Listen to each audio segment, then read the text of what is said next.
Okay, so in Attack on Titan, there have been over 150 different Eldian kings, and in this video we're about to explain which ones were completely useless and which ones actually did a decent job. The most important factor in doing this ranking is whether the king's actions had a mostly positive or negative impact on the people, but along the way we'll also take into account other factors like their mental stability and how well they reacted in a crisis. Alright, starting off in last place, the worst king in history is the man who was single-handedly responsible for getting Eldians thrown into internment zones. The name of that man was Karl Fritz, although he later changed his name to Karl Rise, and to explain his weird life choices we need to examine his backstory. In the centuries before Karl was born, the Eldian Empire had been using Titans to brutally take over mankind, wiping out entire civilizations in the process and forcefully spreading the blood of Ymir from country to country. According to Willy Tybur, the total number of people that were killed by the Eldian Empire was more than triple the current global population, meaning by default Eldia wiped out even more people than were killed by the Rumbling. When it comes to Karl, he was understandably ashamed by that history, and he clearly felt like he had to do something about it. As Prince of the Empire, he knew that he'd eventually become king and gain all the power that comes with that, and once it actually happened, he went on to do more damage to Eldians than anyone else in history. A quick example of what I mean is how in the past, having Ymir's blood used to be a status symbol, but by the time Karl's reign was over, subjects of Ymir were rounded up, segregated from society, and treated like animals for the next 100 years. What makes it worse is that all the suffering we've seen wasn't some kind of accident, it was a thing that Karl knew was going to happen as a consequence of his deal with the Tybur family. Now, the way I see it, him wanting to make up for 2,000 years of mass murder, that was a good thing, but the way he went about solving it was probably the dumbest thing anyone could have done. Karl's problem was that he thought the Empire had done so much wrong that nothing could ever make up for it, causing him to just abandon everything to create a brand new society on Paradis.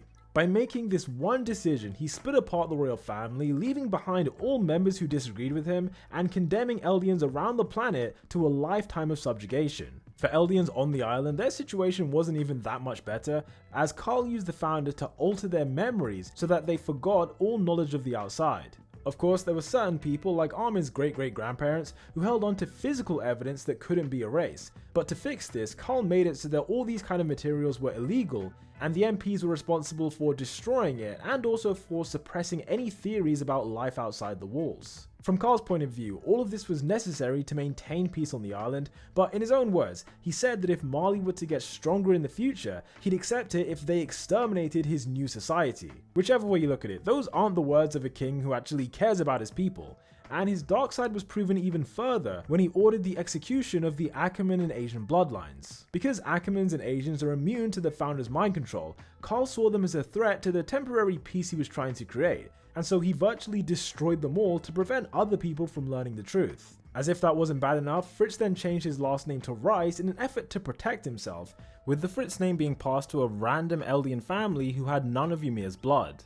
This meant the Rices could control the island in secret and have a more comfortable existence, since no one in the general public would think that they were in charge. Finally, to guarantee that his dumb decisions couldn't be reversed by his descendants, King Rice made his infamous vow to renounce war. This vow essentially removed the free will of every royal-blooded founding titan who would come after him, and it guaranteed that his ideology would live on as long as a member of the Rice family possessed the coordinate. The fact he had to make this vow kind of shows you that on a subconscious level, Karl must have known that no reasonable person would ever agree with his ideas unless they were literally brainwashed. Now, just before we move on, I want to thank Flexispot Standing Desks for sponsoring today's video. Standing desks are one of the best things you can do for your back if you're someone like me who just instinctively crouches over whenever we're sitting down. Ever since I began my channel, I always sat down like that whenever I was editing videos for literally hours on end, but thanks to Flexispot, I've been able to improve my posture and productivity at the same time. For the last 3 months, I've been using the E8 desk, which came with this high quality bamboo desktop,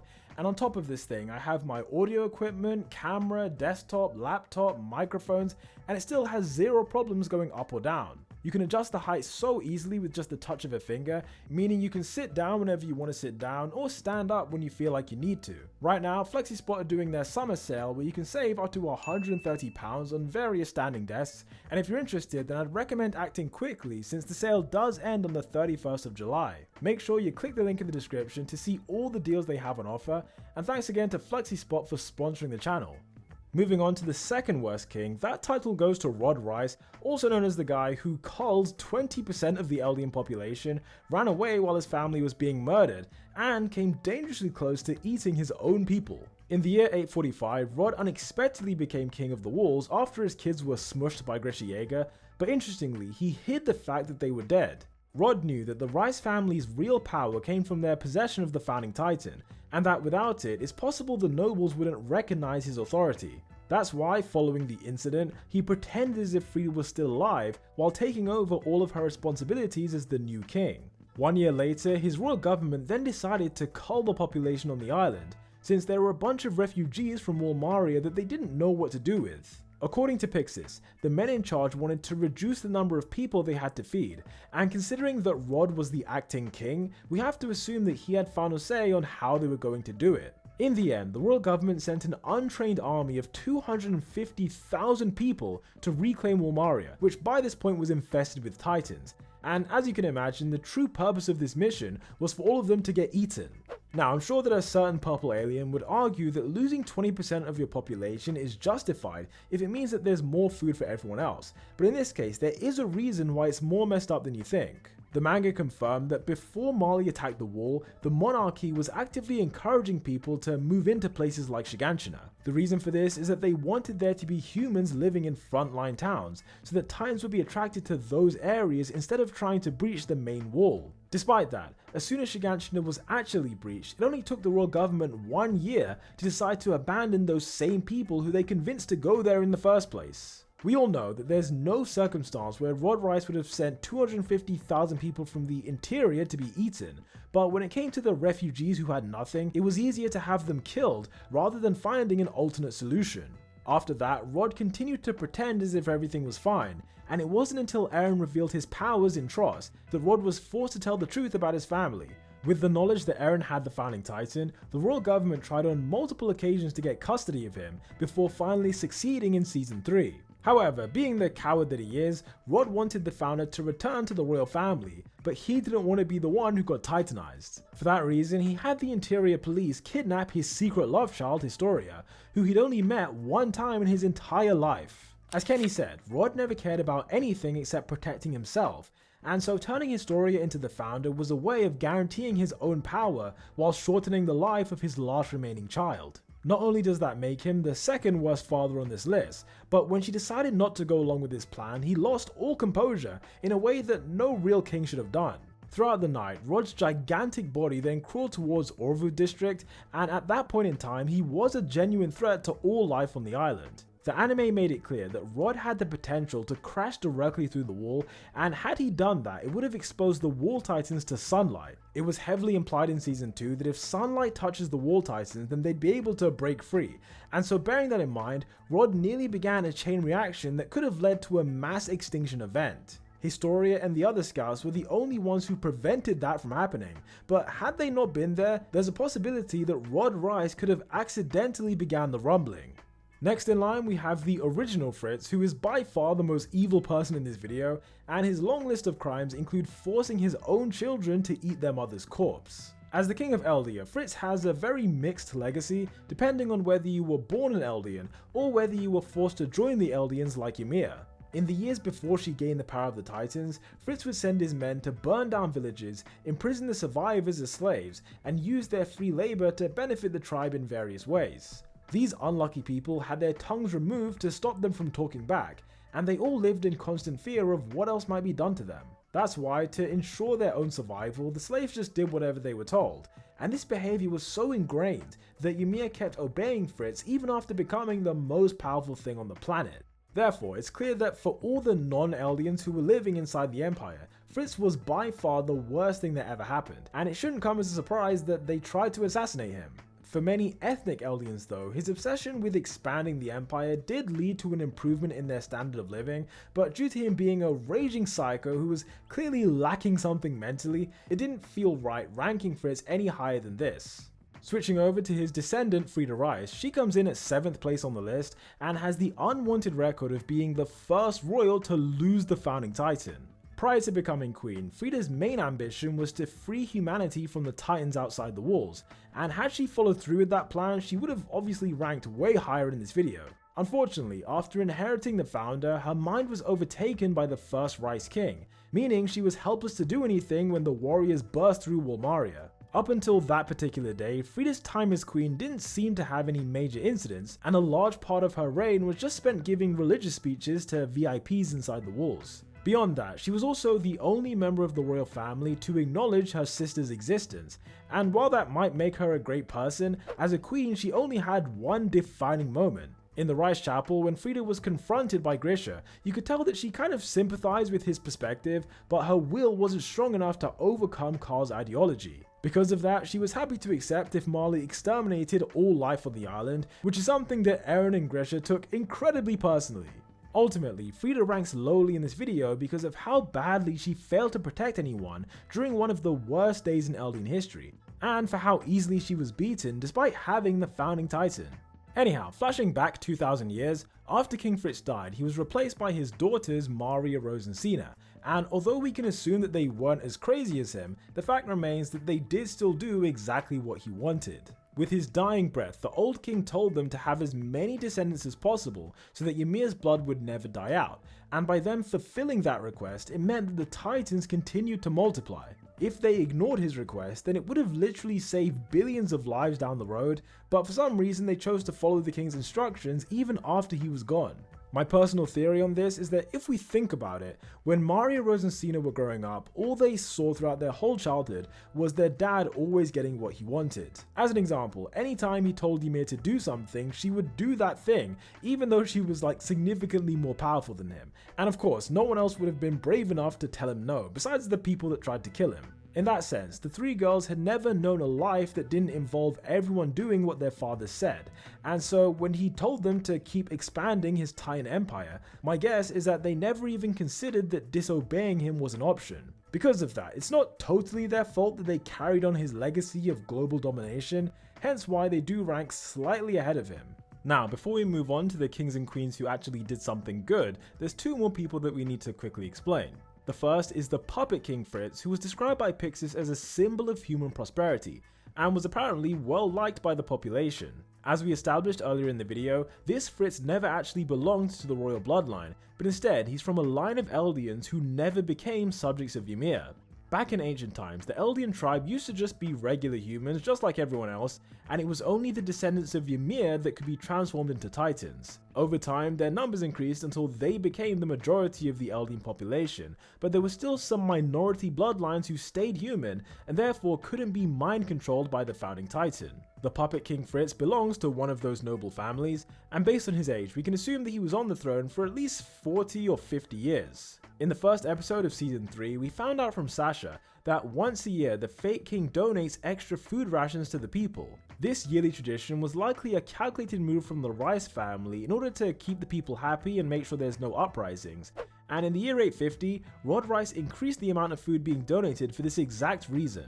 During that meeting, the puppet king Fritz sat there without saying a word, and that's because as a nearly senile old man, he rarely takes part in decision making and had a hard time paying attention even when his own government was being overthrown. As a result, it's hard to say for sure if his actions ever had a positive or negative impact on society, but at the very least, Pixis believed that his existence was a good thing for public morale.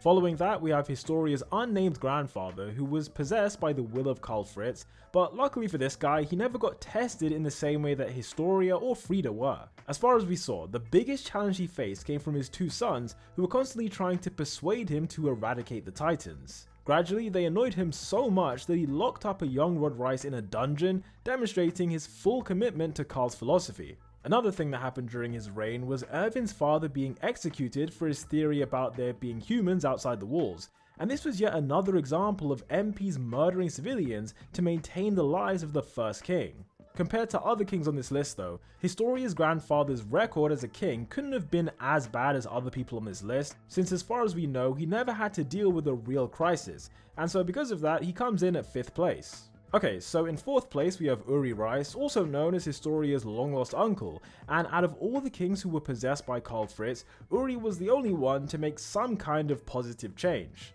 During his reign, the monarchy officially ended their persecution of the Achaemenids, which had been going on for nearly 100 years. For generations, Achaemenids had been systematically hunted down until there were only two branches of the family left, one that lived in the underground and another that lived near Shiganshina.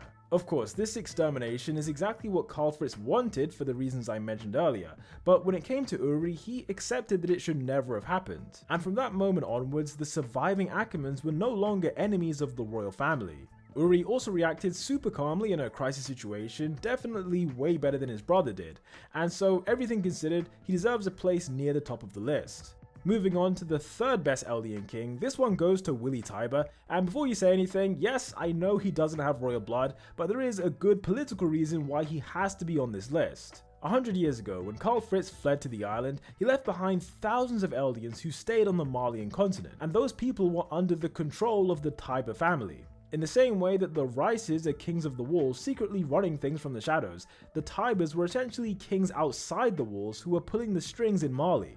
Judging from appearances, they even look like royalty. I mean, they have the royal guards, a titan that belongs to them, and according to Porco, they lived in massive mansions, so from that perspective, they were royalty in everything but name. However, just like Karl Fritz, the Tyburs basically allowed Mali to do whatever it wanted to the Eldian population.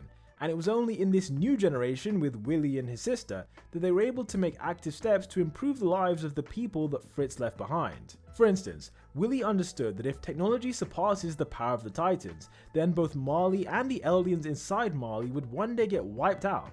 Because of that, he worked hard to improve the perception of Eldians by forming personal relationships with influential politicians. His long-term aim was to convince these VIPs that Eldians who live outside the walls can coexist with humanity. As we saw from his conversation with Magath, he wanted people to sympathize with the Eldians inside the internment zones, and to accomplish that mission he was fully willing to sacrifice his own life. That level of self-sacrifice is a trait that you'd never expect to see from someone in such a privileged position, and Willy hoped that his death could unite everyone together against a common enemy, while improving the global reputation of Eldians. Obviously, you can still criticize him for knowingly putting people in danger, but had his plan worked the way he wanted, those sacrifices could have led to world peace. Based on that, Willy's actions as the head of the Tybur family were justified to save the Eldian race living outside the walls, but in the end he was still overshadowed by the next person on this list. Coming in at the number 2 spot, we have Historia, who easily has the most impressive record of any ruler on Paradis,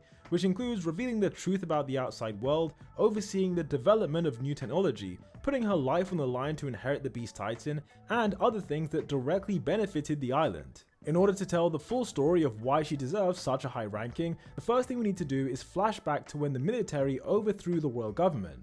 We saw in chapter 62 that a lot of the general public wasn't happy about the news that King Fritz was removed, with one journalist doubting if his replacement could win over the population. This feeling is something that Historia was aware of, as she suspected that people wouldn't accept a random girl they'd never heard of just taking the throne. To fix the problem, she wanted to try and earn their respect for herself, hence why the future queen put herself on the front line against her dad's enormous titan. By being the one to deal the finishing blow to Rod Rice, Historia not only saved the island from literally the biggest titan they ever faced, but in the process she made herself a unifying figure who everyone could support. This unity helped to calm down the political chaos inside the walls, and avoid a civil war with the nobles which could have happened if they didn't accept her as queen. According to Eren, the support for Historia grew even stronger in the months after her coronation, when she used the money taken from corrupt politicians to create a brand new orphanage for deprived children. By itself, this gesture proved that she cares about the lower classes, and the fact she had to argue with the nobles to get it done only made her even more popular. However, this does bring us to one of the downsides of Historia's time as queen, which is that she had a lot less political strength than her predecessors. For example, in previous generations, the monarch could pretty much do anything they wanted, even if their ideas were sadistic or just plain stupid. But when Historia took over, that wasn't the case. Naturally, she did still have some power, like when she made the final decision to reveal the truth about the world, but what's clear is that on a day-to-day basis, she wasn't the one running the country. In reality, it was Zachary, Pixis, and Irvin who were controlling things in the beginning, with Armin describing the monarchy as being mainly just for show. In spite of that, Historia's actions as queen were still important to the survival of everyone inside the walls, and it's a fact that humanity was only able to progress once she replaced the previous royal government. During this era, new technologies were developed such as the Thunder Spears and the Executioner from Hell, and the general population was supplied with limitless energy in the form of glowing stones that were found in the Rice Chapel. Other improvements include retaking Wulmaria from the Titans, not to mention she was the first queen or king in a century to form a relationship with a foreign nation. On that topic, it was thanks to their relationship with Hisru that Historia was presented with a 50-year plan to defend the island, which involved gaining the ability to do the rumbling. On a personal level, that was bad news for Historia, because as the only person of royal blood, she would need to inherit a Titan shifter and then give birth to a bunch of children who would need to eat her at some point in the future. Even though Eren and everyone else was horrified at the thought of her doing this, she was the one who stayed composed and volunteered to inherit the Beast Titan. From her perspective, it was the people of the island who mattered more than anything else, which is why later on, she kept Eren's secret about his plan to do the rumbling, even though morally she didn't think it was the right thing to do. Finally, as we now move on to the best Eldian king in history, it's worth remembering that two important factors in this ranking were whether the monarch had a positive impact on Eldians and whether they reacted well in a crisis. Bearing that in mind, I thought it made sense that the number one king is someone who not only solved the worldwide crisis, but in the process saved every single subject of Ymir. Although we don't actually know this king's first name, he was mentioned in chapter 114 by Tom Saba, who'd been searching through the Beast Titan's memories. Those memories showed him that 600 years ago, there was a disease that swept across the planet and caused a massive decrease in both the human and Eldian population. One day, however, the king used his founding titan to redesign the bodies of every subject of Ymir in a way that made them completely immune. What makes this even more impressive is that unlike the selfish nobles who existed in the present day, the king wanted to use his power to help all of his subjects regardless of who they were. This is in contrast to someone like Karl Fritz, who would have just let the disease rip through the empire, and it's also different to someone like Rod Rice, who couldn't care less about the lives of peasants. By doing what he did, the unnamed king proved himself to be compassionate towards all of his people, and since we don't know much else about him, his legacy is defined by that one action. Personally, I do think it's enough to deserve the number one spot, but let me know in the comments down below if you agree or disagree, and if you do disagree, then let me know who would you put as number one and who would you put in last place. Anyhow, thanks for watching as always, and I'd appreciate it if you dropped a like if you haven't already, and until the next one, peace out.